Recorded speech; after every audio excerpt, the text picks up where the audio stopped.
Your journey is the typical Indian middle class dream journey. Right. Study hard, get the top marks, get into IIT. You didn't just get into an IIT, you went into IIT Bombay, which is the most competitive IIT.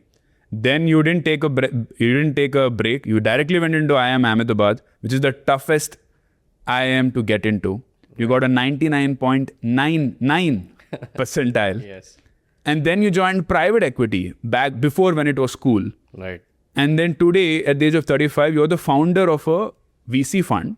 Right. And I think you're managing about 200 crores, if I'm not wrong. That's correct. So tell me about this journey. Like, how were you thinking about your career back then? Right. What are the jobs that you were looking at? Right. So maybe I'll rewind a little bit. थोड़ा सा पीछे चले जाते हैं जिससे context मिल जाए. I actually wanted to study history when I was growing up in 8th, 9th grade. I told my parents कि मुझे historian बनना है because I used to love reading books. I still read like lots of books. There's a huge bookshelf in my house with hundreds of books. And my dad and mom are like, ठीक है, but पैसे का कैसे बनेगा? They said exactly that. They're like, ठीक है, मतलब पर पैसे नहीं मिलते हैं ज़्यादा इसमें. So, as every kid, you're left with two options, engineering and medicine. And I'd heard about the IITs from my parents, not in this, it's an hallowed place, but more like we found very interesting people. My parents would constantly keep talking about their friends, who did very interesting things, how smart they were. Many of them are people I met too. So I was like, हाँ ठीक है चलो, I think ये अच्छा path लग रहा है, इधर try करते हैं. So I ended up, getting a decent rank, joined IIT Bombay, engineering physics here. They teach you a lot of theoretical physics from scratch combined with an exposure to electrical engineering. So like Sheldon Cooper. Like Sheldon Cooper, correct. Exactly like Sheldon Cooper. So a lot of the stuff that he says, I understand because I studied it. Okay. One of the most beautiful things I studied in college was quantum mechanics. It taught me that uncertainty is a feature and not a bug.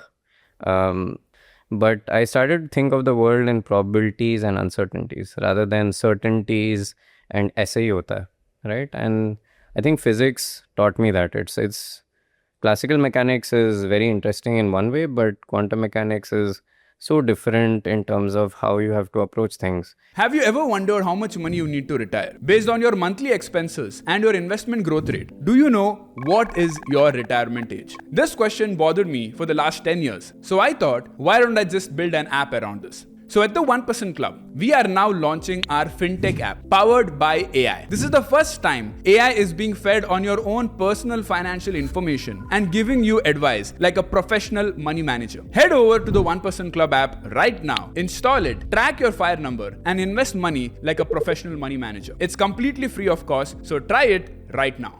And I think by the time I reached my 4th year, there was a critical decision I had to make. So the decision to stay in India was not made after IMA, it was made before IMA.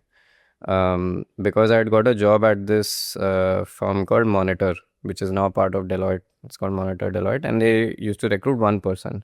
And that one person used to go to HBS. Like, it was a standard thing. One of the founders of Monitor is Michael Porter, the Porter 5 Forces guy. So you have this path to, go to Harvard, or you stay in India. And I was like really wondering कि क्या करना है, क्योंकि मेरे सब दोस्त जो बोलते थे and the seniors would be like, you have to go to HBS or you have to go to Stanford or something like that. But then we had this, long discussion about where I would see myself in 10 years and where I'd like to be in 10 years. And then the overwhelming answer was India mein rehna hai. That's where the future is going to be.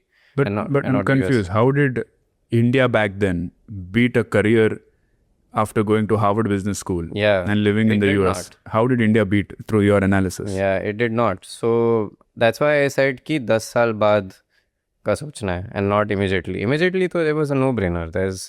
There were no private equity jobs. There were like very little private equity jobs, barely any VC jobs. But I thought कि in 10-15 years time, where is the trajectory going to be steeper? Like, is it going to be India or is it going to be the US? For me personally. And my expectation at that time, and this is of like a 21-year-old kid, so he's not super wise and all, but कुछ तो सोच रहा था future के बारे When में. you mean trajectory, are you looking at your personal wealth or do you looking at your Personal growth. personal growth? Yeah. But what is personal growth? Yeah, I'll tell you personal growth. So the interesting thing about me, although I'm a person who is deploying money into startups, is that wealth has never been a primary motivator for me in life. It has always been trying to be with very interesting people and get exposed to things that are happening at the edge.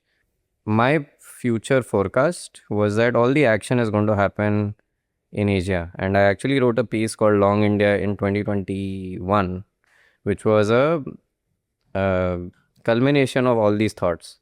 But the core of my question and the question that my dad posed to me in some way was, future kahan hai? And in this piece called Long India, where all of this got articulated later, but I had it in my head, was where are the most number of high energy people going to be in the world? It's a very simple framing, but it's quite powerful. So if you look at India today, we have the largest millennial population. We have the largest population as well. My hypothesis is that a group of young people will figure their way out to do something interesting. This was a hypothesis I made 12 years ago. Group of hungry young people, yes. And people underestimate young Indians a lot. They think, yaar, ye kya kar rahe hain, kuch nahi karte hain. But no, I'm at that edge where I see a lot of young Indians, and I think the ambition has never been higher. And ye Long India piece, I have articulated my reasoning on why I believe this. And, it has always, history repeats itself, and it has happened in the past as well. Glad you made it till here. If this gave you even one idea to improve your finances, send it to a friend. Helping them might just make you the smartest person in their group chat. And don't miss the full episode on Finance with Sharan. There's a lot more where this came from.